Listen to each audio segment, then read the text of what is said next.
everyone. Welcome to our monthly webinars. My name is Oksana and I'm Education USA advisor. And just to remind you that Education USA is a Department of State network that works in more than 175 countries. If you are interested in our events, Education USA Virtual, you can scan the QR code on the screen and join our webinars and other programs. Today, I'm glad to welcome you and present the nice session and webinar on the future of student writing, summary, response, and reflection. And our guest today is Lance, Director of ESL at Troy University. We're going to have a practical session on supporting international students and ESL students, of course, in developing key academic writing skills. Today, you will have the chance to learn how summary, response, and reflect writing can boost critical thinking, engagement, and of course, success in US classrooms, along with other strategies to address common challenges. If you have any questions, you are welcome to write them in the chat and we will respond them at the end of the webinar. Thanks once again, and the floor is yours. Hello, everyone. Thank you, Oksana. My name is Lance Noe, and I am the director of the English language program at Troy University in Troy, Alabama. And we're going to be talking about how writing has changed for the classroom here in the United States.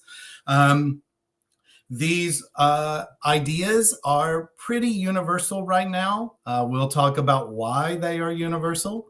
But you'll probably see these changes affecting your school in the United States, Canada, Australia, and England. So despite where you go for your education, you're probably going to start seeing these changes. So an introduction, we'll do the introduction. We'll talk a little bit about traditional writing styles, why we are changing the writing style, and then we're going to go through each one of them: summary, response, and reflection. If you have questions, you can put those in the chat and I will try to get to them. There is a bit of a delay, so I may move on and then come back when the question shows up. I love questions, and I'm going to have some questions for you as well. And I want to let you know that at the end of the presentation, I will provide a link with all of my worksheets, rubrics, and this presentation, so you will have practice. Okay, awesome. Well, let's get started. First, wow, he's so handsome. That is me. I am the ESL Programs Director, and I have been teaching ESL since maybe before you were born. I started in 2001, and I'm still teaching till today. I taught English in Korea, Japan, China, Australia, Turkey, and here in the United States. And my hobbies are cooking, traveling. I've been to 67 countries, so chances are I have been to your country. And I love to attend YouTube University, which just means I like to watch TV. All right, so let's get started. We are going to talk about traditional writing styles. You're probably very familiar with this. This is the 5-paragraph essay. Or sometimes it's a research paper. You know, you have your introduction, you have your 3-body paragraphs, and then you have your conclusion. Pretty standard writing style, still used for TOEFL and IELTS and other English proficiency tests. But here in the United States, we are really moving away from that. You used to have at least 3 a semester, and now you only have 1. And to be honest, most classes are actually moving away from it totally. So there are classes that still do the essay. You know, some teachers, they don't want to change. But for the most part, we're really moving away from that 5-paragraph essay style and research papers. There's also something called short answer questions. Did you know that there was a style for this? Because there is a style for short answer questions. And we'll talk about that very briefly. So for short answers, you want to repeat the question. you want to give the relevant information, and then you want to give an example. So here it says, why do some people think the spread of English is a good thing? Explain and give examples. So some people think the spread of English is a good thing. So there I'm repeating the question asked. Because English has an expansive vocabulary and is a neutral, business-like language. So that's my explanation. And then the next part is my example. The lecturer stated that India has many different languages, so they decided to use English so that everyone is equal. So yeah, that is the short answer style. And here in the United States, most teachers expect you to kind of know this style. Many times the teacher cannot see the question you're answering and because it's on a computer now, and sometimes the question doesn't come up. So it's always good to repeat the question, give your answer, and then give an example. And it's a short answer, so your answer should be short. So make sure you're not writing me a book. Okay? All right, so that's the traditional style. And the question is, well, why are we moving away from that? And the answer is AI. So I use ChatGPT. With my work, I have used ChatGPT when I was writing my dissertation to help me with structure, never to write my paper, but to help me with structure or to help me understand ideas more. So there's good use of ChatGPT. Unfortunately, most students are not using it that way. And even some teachers are not using it that way. But that is why there is a change. So many teachers don't trust that students have written the paper. It's also for academic integrity. We as teachers, as universities, we want to have academic integrity. So we want to make sure that what we're grading was graded by us, that we did not put it through AI to grade it for us, but also that you're using academic integrity and that this writing is your writing. And we can tell when it's not your writing, when suddenly the vocabulary changes or the sentence structure changes, we're like, that does not sound like this student. And so it's pretty easy for us to tell if you've used AI or you've not, especially for international students. And then the big reason is plagiarism. We just don't want you to plagiarize. Some students don't know this, but in the United States, we think that if you use a translator, if you get your phone and you're like, blah, blah, blah, blah, blah, blah, blah, in your language, and you translate it into English and then you cut and paste the English, that is actually plagiarism. You think those are your words, but they're not your words in English. They're the computer's words. So that is actually considered plagiarism. So be sure that you're actually writing and thinking and doing in English. Okay. All right. So that's the background. And now we're going to talk about like the actual new style of writing. So if I'm going too fast, please tell me in the chat, slow down, or you can ask questions. All right. So we're going to talk about summary writing. And this is my campus. This is our main campus. You can see we have a Trojan statue. So you'll see a few pictures of our campus while we go through. So summaries. So a summary is 3 to 5 sentences long. It does not matter how long the story is. So if your story is this long, it's 3 to 5 sentences. If your story is this long, it's 3 to 5 sentences. If your story is, I dropped some coins. If your story is this long, it's 3 to 5 sentences. So it doesn't matter how long the story is, the summary still is 3 to 5 sentences. And you make it longer through grammar. So using compound complex sentences. And a summary only has the main ideas and the major details.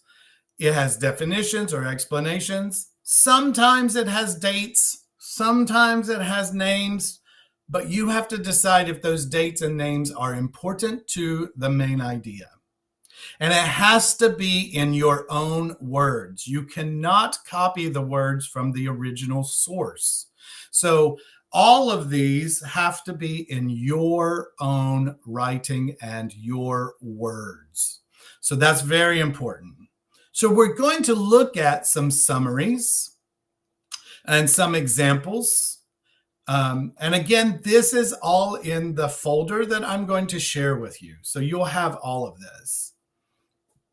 So a summary is like an outline with sentences. So A, B, C, D. And then you put it into a paragraph. You're only giving me the main idea and the major details. So that means you have to think about what is important and what is not important. What is the main idea of this? And you have to write it in your own words. I know that's hard.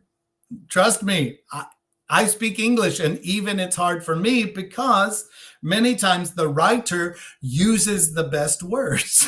So you're like, how do I change this? So yeah, summary takes practice. And American students have been writing summaries when they get to college at least 4 to 6 years. So they have a lot of practice in writing summaries. So everyone knows Romeo and Juliet, I believe. Everybody knows this story, right? So I wrote a summary based on Romeo and Juliet, and this is what it looks like. And then we're going to talk about each part.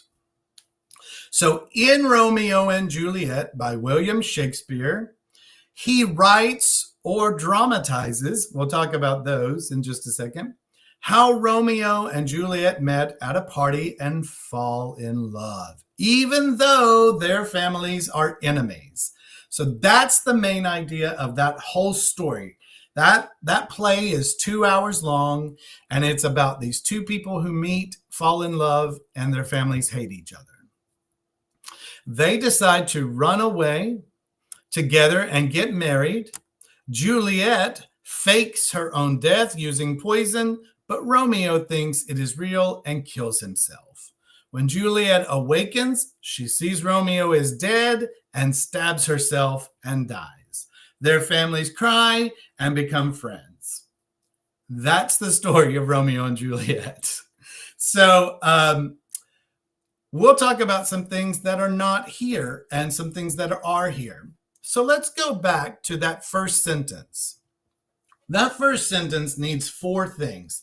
It needs the title, it needs the author, it needs a reporting verb, and it needs the main idea.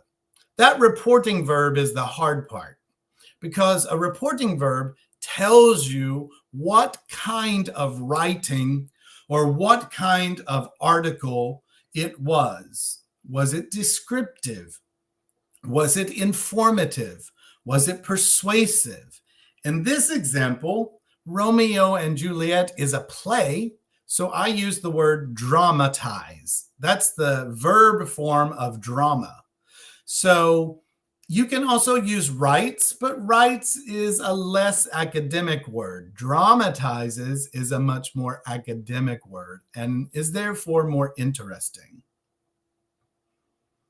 All right, so let's talk about each part of that and why I chose things and why I didn't choose things. So I only did the main ideas. The story is about Romeo and Juliet. Their name is in the title. So everything in my summary should focus only on Romeo and Juliet. Ooh, someone asked, what does enemy mean? Great question. Enemy means someone that is against you, someone you're not friends with. It is the opposite of friend. So maybe there's someone that you don't like and you're always fighting. They are your enemy. Maybe homework is your enemy. So yeah, your enemy is someone that's not your friend, that's against you. Okay, great question. I love it. So everything in the story is about Romeo and Juliet. So that's what I wrote about. Now, their parents are important because they are why they have to hide their love. If their families were friends, no problem. They could just be like, oh, I love Romeo. But because their families are enemies, they cannot. How they died is important because that's how the story ends. Many students in their summary forget to add the ending of the story. Every time I'm like, how does the story end? So make sure you use the ending. Some things that I did not use, things that are missing, is how many other people died. 4 other people die in that story. They're not important. I don't have to tell you where it happened, in Verona. It's not important to the story, to my summary. I don't tell you anything about the other characters. There are 20 other characters in this story, and I don't talk about them because they are not Romeo and Juliet. I don't talk about why they fake their death. It's not important. Just they died is important. And then the structure, that author, title, reporting verb, and main idea has to be there. So let's talk about those sections.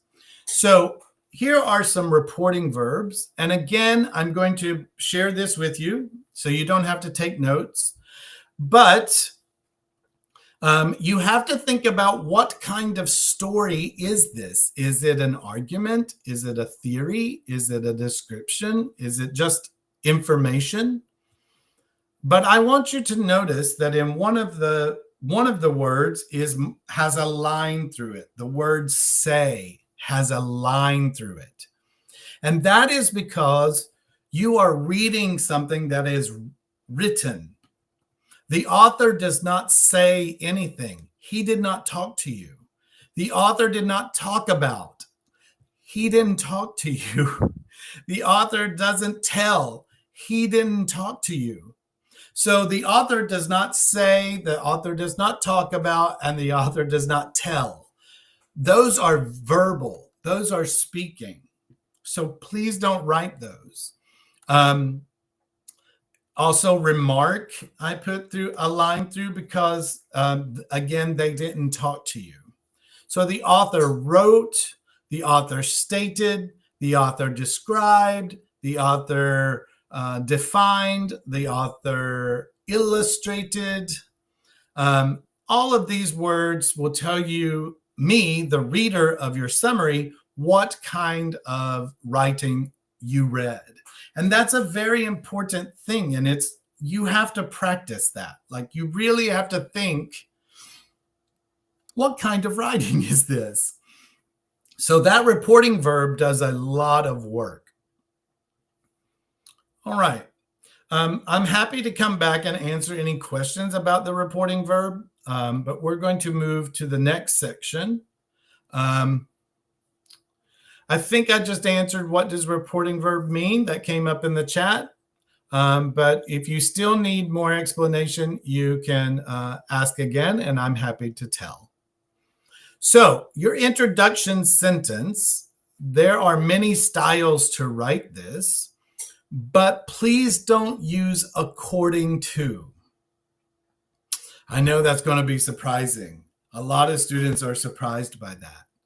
But when you started learning English, you learned table, chair, desk, ABCs, 1, 2, 3, colors. Well, according to is sort of like that. It's the beginning writing. It's to start. But once you know how to write, there are better ways to write your sentence than according to. So according to is fine if you're a beginning writer, but once you start writing, there are other ways to do it. And here are 4 styles. So you can say in the title, the author, the reporting verb, and the main idea. That's what I used in my summary. In Romeo and Juliet, William Shakespeare dramatized the story of Romeo and Juliet. We have a question. Can I convey my own personal perspective in the summary? No, you cannot. A summary is only what you read, but reflection is where you give your personal perspective. So we're going to talk about those. That's a great question. Yeah. So a summary just tells what you read. We often use the summary to go back to remember what we read. So the summary is not for the teacher. The summary is for you, because in the United States and many countries, we will have you read something, and then maybe 3 or 4 weeks later, you will have the test. And so maybe you've forgotten what you read about. So you're going to use that summary to remind yourself about that story. But here are a couple of choices. I tell my students to look at these 4 choices. Number 5 is really hard. Even I have a problem. I have difficulty with number 5. So pick 1 through 4. Pick a style that you like and just use that style. That's what I tell my students. Instead of according to, you can use one of these 4 styles. You can also try to change the style. You don't want to always, if you're writing a big paper and you're summarizing many different things, then you want to mix it up. But if it's just one summary, pick a style that you like and stick with that style. Use that style over and over so it gives you practice. And it breaks you from according to. So, yeah, I know students are always surprised when I'm like, don't use according to. Yeah. But again, this paper will be in the file that I share, so you will have that for practice. All right. So now we're going to move from summary to response. Now, the person who asked about personal perspective, this is when you're going to start using your personal perspective. So a response and summary go together very often. The teacher will ask you to summarize and respond to the reading. So the summary is just the facts. These are the facts of the story that I read. The response is your personal ideas about what you read. It is your opinion. So here's a very textbook idea of response. A response is a critique. That means you're criticizing, you're talking about, Luke, I like this, I don't like that. Or evaluation. You're saying, oh, the author said this, but I don't agree, or I do agree, and here's why. Unlike the summary, it is composed of your opinions. So this is all your opinion. And it examines ideas that you agree and disagree with and identifies the essay's strengths and its weaknesses. And you have to do that logically. And you're going to use support. You're going to cite facts. You're going to give examples from the reading. And then you're going to relate your personal experience to those ideas to either support or go against. The word refute, here we have this word refute. Refute means to go against, to not agree. Okay? And we're going to look at an example. So here is the summary. A Mile High Home by Douglas Peters describes Denver, Colorado as the ideal city for raising a family. So again, I use that structure. I use title, author, reporting verb, main idea. And the reporting verb I used is describe, because that's what it was. It was just a description of the city. The article points out that the city has good outdoor recreation, good jobs, and good schools, all of which are important to families. It makes it seem ideal. That means perfect. And Mr. Peters appears to encourage people to move there to raise their families. So that's the main idea of the story. That is the summary and the main ideas. Next, we're going to look at the response. And you'll notice that the response is longer than the summary, and that's because you're supporting and not supporting the ideas from the story. So it starts with I. The very first word is I because it's my opinion. I agree with the author because I like Denver and lived there most of my life. So you're showing that you have a connection to this story. In fact, I do all the things listed in the article. I have a ski pass for the winter, and I try to go mountain biking every weekend. Of course, I cheer for the home team, and I am an avid Broncos football fan. Broncos is the football team in Denver. I am also a graduate of the schools there and now work as a realtor, and that means they sell houses in the downtown area. So they're saying, the article mentioned skiing, the article mentioned mountain biking, the article mentioned Broncos, and I do those things. So you're creating a personal relationship with what you read. But the next word is very important, and that word is however. So that word means the opposite. It's always good in a response. If you have an opinion that's not the same as what you read, that's really important to include. Many times, students do not agree with what they read, and that's perfect. It's okay to disagree. In fact, it's pretty good to disagree, but you have to support your idea. So let's see if they support their idea. It says, however, I do disagree with the author when he stated that although housing is affordable for most, Denver is a very expensive city to live in, and most people cannot afford a house and therefore must rent.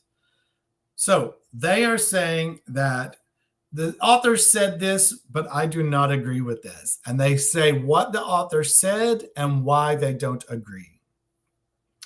I can definitely say that despite the housing, Denver is a great place for families. So they finished with their main idea, which is Denver is a good place for families. And that's what the author said. But in the middle, it's like a sandwich. I think you've probably heard of this. You have bread, and then you have the meat. You want to put your opposition, your opinion that's not the same as the reading in the middle, just like this author did. And that way we know as the teacher that you really read the story, and we also know that you have your own opinions. If you agree with everything, that's also okay, but you need to tell me why you agree. And sometimes that's difficult for students because maybe they just like, yeah, I agree. You will also see this type of writing on the IELTS and the TOEFL. They often ask you like, which do you prefer, city life or country life? And you have to pick one and support your answer. So that's sort of a response style writing as well. All right. I hope that made sense. If it didn't, just put your question here. And again, I have some more examples and more styles in the folder that I will be sharing with you. So why would your teacher want you to use this style of writing? Well, first, we want to see, did you actually read the story? Sometimes students will tell us they read the story, but there's no way for us to know if we don't check. So this is a way for the teacher to see, did you read the reading and did you understand the reading? We also want your POV. That means point of view. And that's just a big way to say your opinion. We want to know if you agree or disagree with the writing and if you can say your opinion. And this is really difficult for ChatGPT to do. ChatGPT is not good at responses. It is okay at summary, but it often gets the style wrong. So as your teacher, I will know if you use ChatGPT because the style will be wrong. But writing a response is very difficult for ChatGPT because it doesn't have a personal opinion.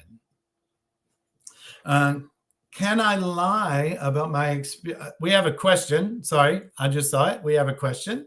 Can I lie about my experience writing a response to better support my ideas and create personal connection with what I read? You, as your teacher, no.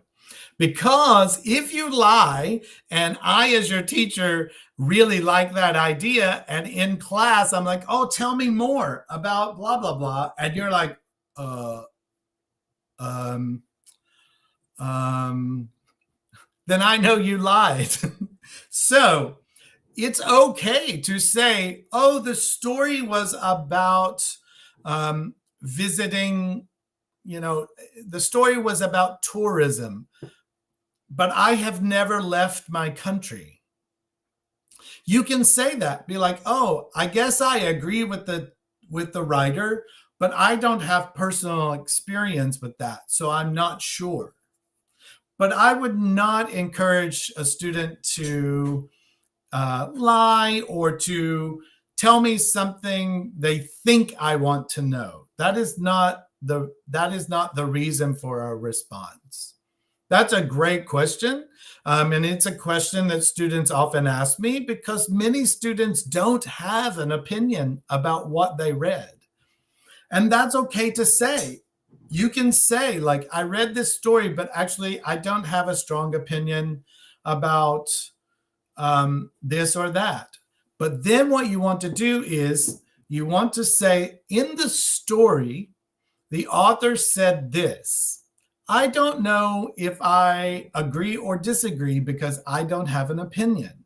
But you want to show that you read it. You want to use quotations from or ideas from the story to show that you actually read the story and understand, but you just don't have an opinion about that. But you need to be careful. If every response is, I don't have an opinion, I don't have an opinion, then the teacher is going to think that you're lazy. And I'm sorry to tell you that, but that's the truth. The teacher is going to think that you are just not participating and you're taking the easy way out. But there are many times when I read a story and I don't have an opinion about it. But I have to support my no opinion. The other reason that teachers are, does that answer your question? I hope so. If not, you can ask me another question, or you can be like, can you explain this? And I'm happy to do that. No problems. But another reason why we do this as teachers is we want an active class. We don't want a passive class. We want to talk. In the United States, it is very normal, it is very common to argue with your teacher. It is very normal and common for the teacher to give an idea and for students to be like, I don't agree with that. I don't know, that's wrong. And for you and the teacher to have some back and forth. Now, that is not true for every country, but in the United States, that's very, very normal. So if you don't have an opinion, you cannot be in the classroom, really. We want you to be active. We don't want you to just sit there and listen. This is something many students do not know. They think that if they read the story, they take the test, they're going to pass.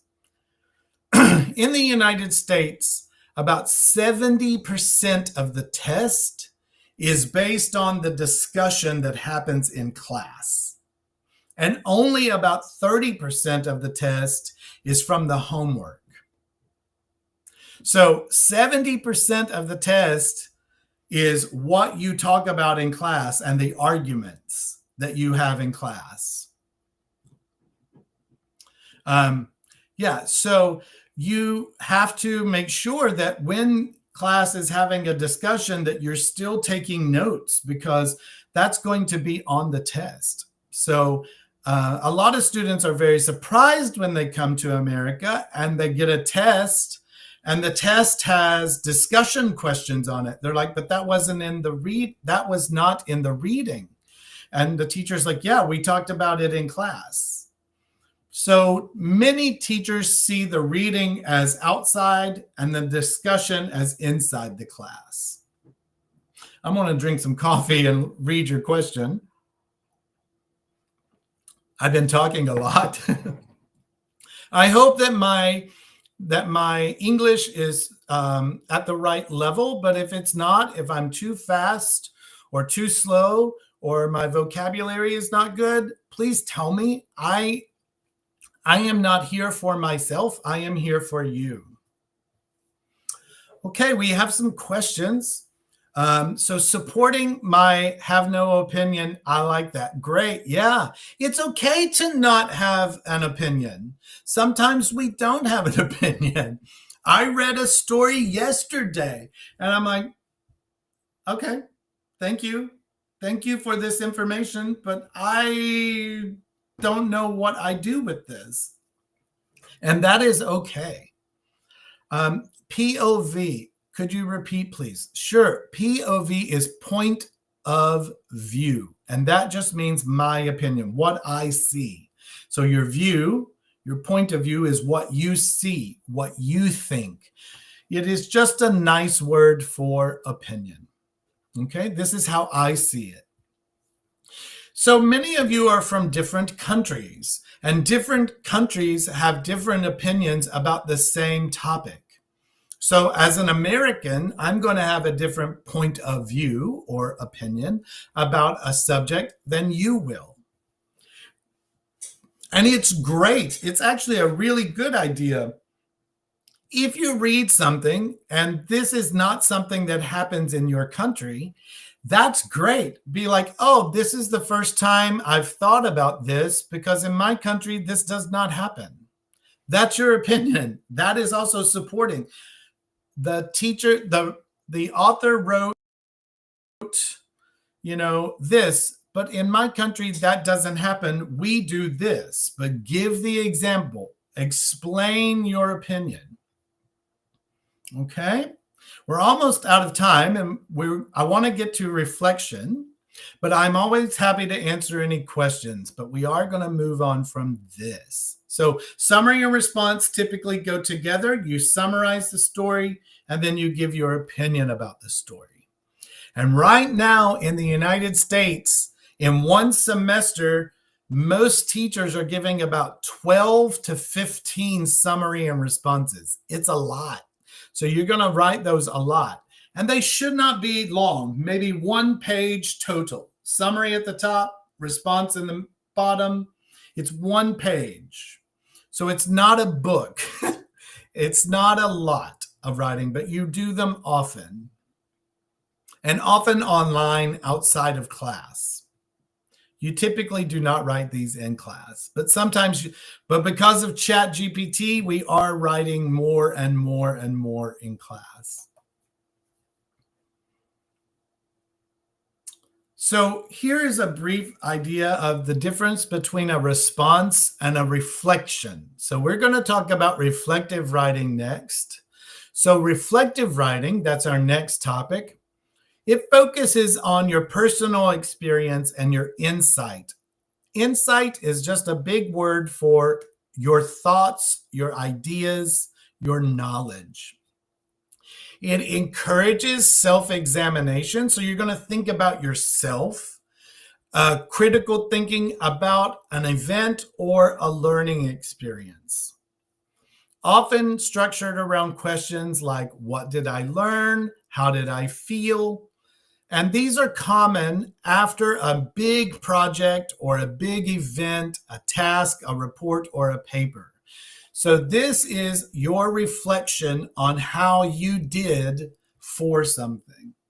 If you're in the sciences, you're going to do an experiment, and the teacher is going to ask you to reflect on that. How did the experiment go? Was it good? Was it bad? What was good? What was bad? What did you learn? What did you not learn? Okay, we have some questions coming in. Okay. And then a response involves reacting to a text or artwork or event, analyzing and interpreting the material, and it often incorporates your personal opinions. So what is the argument? How does this relate to my experience? And this is often done to writing, literature, or discussions, not an event that you did. Reflective is about something you did. So you gave a presentation, or you did an experiment, or you did an event. Then we're going to talk about reflective writing. That's when we'd use that. And that is to think about the good and the bad, the difficult, the interesting things that happened, and what you learned from this thing. So your honest opinions should be expressed. Again, you don't want to lie. You want to tell us your honest opinion. Oh, I hit the button. Sorry. Do not write what you think I want to read. Please don't tell me what you think I want to know. I want to know the honest opinion. What really happened? What did you think? And you need to give examples and support for your opinions. Okay? So we're going to talk about this in a second, but we had some questions come in. We've got reminders. If you have questions, put them in the chat. And then we've got, okay, someone understood something. Awesome. Lance, you are me. Well, thank you. I appreciate that. Oh, wait, I know you. Hi, how are you? So that's awesome. Hello, Azerbaijan. Could you tell me, what does incorporate mean? Absolutely, I would love to.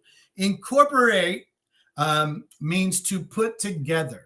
So you take this part, and you incorporate them. You put them together. So corporate sounds like corporation, right? It's a company. There's this part, there's this part, there's this part of the company, and you put them together. That's a corporate. So incorporate means to put them inside of each other, to put them together. Does that make sense? I don't want to say your name wrong, but I think it's Dogukan. Did that help answer that question? And I am good. Are you good? I am good. I'm happy to be here. I'm teaching, and I love to teach. It's my favorite thing. So we're going to look at a project that I gave to my students. They had they had about 4 weeks to do a project. And at the end of that project, the project included interviews, surveys, and then finally a presentation showing the results. So here are some questions that I asked, and they had to write about it. And their paper was 1,000 words, so it was a long paper. And these are not in order, but how did you feel when the project began and finished? What was the hardest part? What was the least hard part? How did you feel working with other people? So these are just examples of questions that you should answer in your reflective writing. So again, a reflective writing is after an event or a project or something big. And we want to know how you felt about it. Summary and response is for literature or lectures, and reflection is something you did, not something someone gave you. A reflective writing is after you did something, a survey or a presentation or a lab or something like that. Okay. And that is really the end of this. This is my email. Again, my name is Lance Noe, and my email is very simple. It's lnoe@troy.edu. And Troy University is in Troy, Alabama. And we have an ESL program that will tell you and teach you how to do this type of writing before you go to academic classes. And we also have undergrad and grad, and we would love to have you on our campus. And I'm happy to answer any questions that came in, Oksana, or clarify anything that I talked about. So please ask Thank you ask so any much, Lance. questions. That was really helpful. As ESL students, we always struggle, I think, with writing. So these tips are very useful for our students. We have some questions, and the first one you can see on the screen: how to improve student creativity in writing.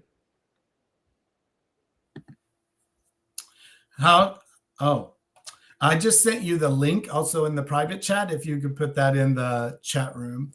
How to improve student creativity in writing. Oh, this is a question I get asked a lot. So the first thing that I would do if I were a student or a teacher is to look at descriptive adjectives. So descriptive adjectives really help your writing, and they get you to think about what you have read. So the biggest difference, the only difference between my English and your English is vocabulary. That's it. My speaking is no better than your speaking. My listening is no better than your listening. The only difference is I have vocabulary.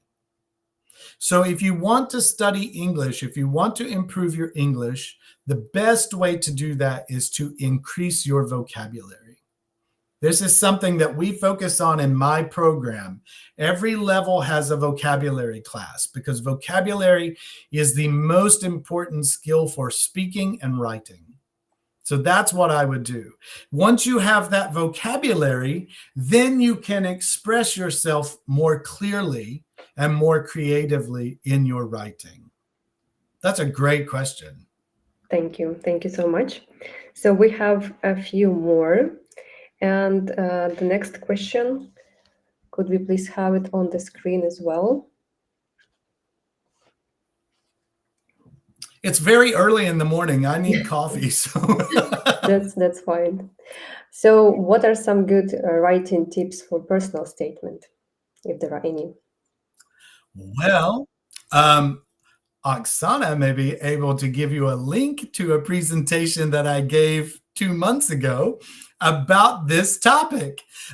So I'm sure that Oksana can help you, but very quickly, I will tell you this. In your personal statement, please do not focus on your grades.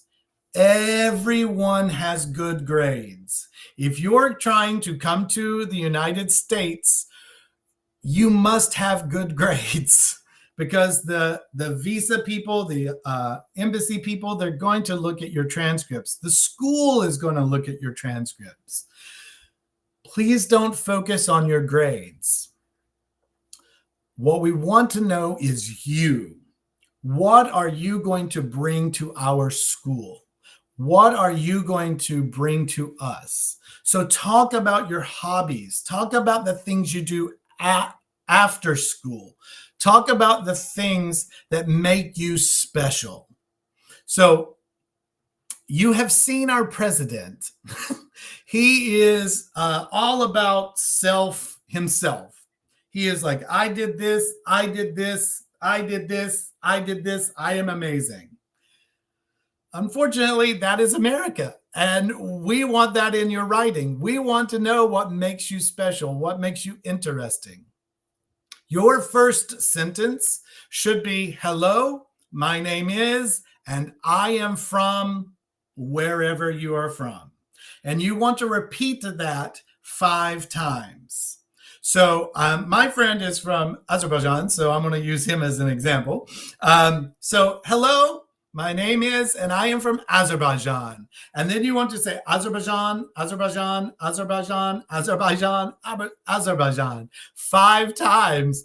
The reason for that is because sometimes a computer will read your essay, but if a human reads your essay, they're going to be like, Azerbaijan, Azerbaijan. Oh, Azerbaijan. Oh, this student's from Azerbaijan. We don't have an Azerbaijani student. Let's get this student.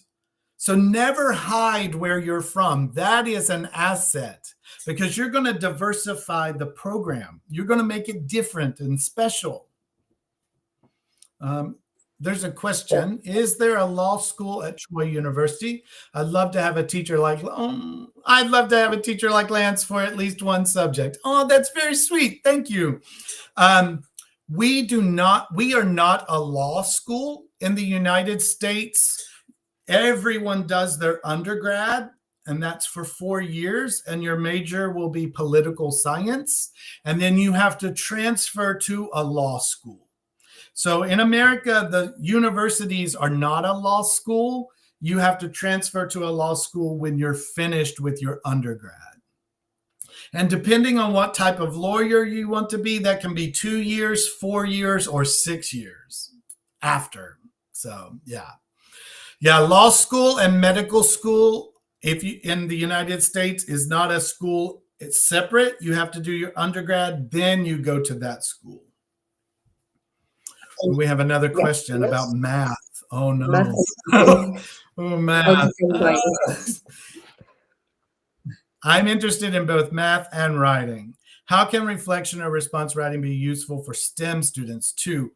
Great question. So in STEM classes, you're going to have lab.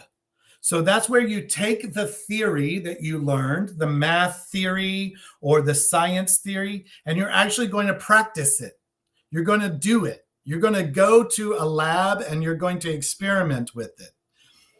Here in Alabama, at the top of our state is NASA, and we have a very good relationship with NASA, and we have internships with them. So when you get an internship with NASA, you're going to experiment. You're going to try things. Then you have to write a reflective writing about that.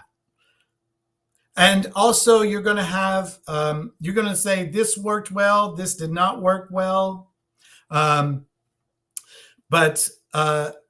your response is you're going to hear a lecture from the investigator or from the trainer, and you're going to have to respond, oh, he said this, I never thought about that before. Maybe I can put that in my... So yeah, you're going to use a lot of reflective and response for STEM classes. And Aldous, I'm sorry if I say your name wrong. Aldous, you can always come to study English with me. So you can come for a semester to study English. And if you come through Education USA, if you go to an Education USA office and they help you with your application or they help you with your paperwork, then we can provide you with a scholarship to come and study English. So, but only if you come through Education USA. Yeah, so, you can always refer to Education USA Center in your country if you have any questions. And all our services are free of charge. Yeah, so if you have any questions, please refer to the Education USA website, and you can find your center there as well. So we have one more question: how we can check the direction of our essays? So, yeah, great question. So I would say after you write, think about your thesis statement, think about the main idea of your essay. Is everything you talk about in response to that idea? Everything should be about that idea. So you have your thesis statement, and then you have each topic, making sure that everything you write goes to that topic. But also don't repeat yourself. You have to check. Many students repeat themselves over and over and over. So make sure that you're not saying the same thing over and over again. So many students get, they only look at how many numbers of words they've used, but they're not thinking about the ideas. So making sure that you're focused and you're not repeating yourself. So that's how I would check. Thank you so much. I think that this is all for now. We don't have more questions, but dear students and participants of this webinar, if you have any questions, please refer to Education USA Center, and we will be glad to help you. Right now on the screen, you can see a QR code, and we would like to hear your opinion and your thoughts. So this is just a quick survey, no more than 2 minutes, but it will help us to make our webinars better. So thank you so much, Lance. It was a really helpful and wonderful presentation. Dear participants, we'll be glad to see you on our next streams. Don't forget about our next webinar next week on August 26th, and we are going to talk about TOEFL and new tips for your future exams. Thank you so much, and see you. And don't forget, we have the link to the presentation and all the worksheets so you can practice at home. Yeah. You can always email me if you have questions about your writing. Thank you. Bye-bye, everybody.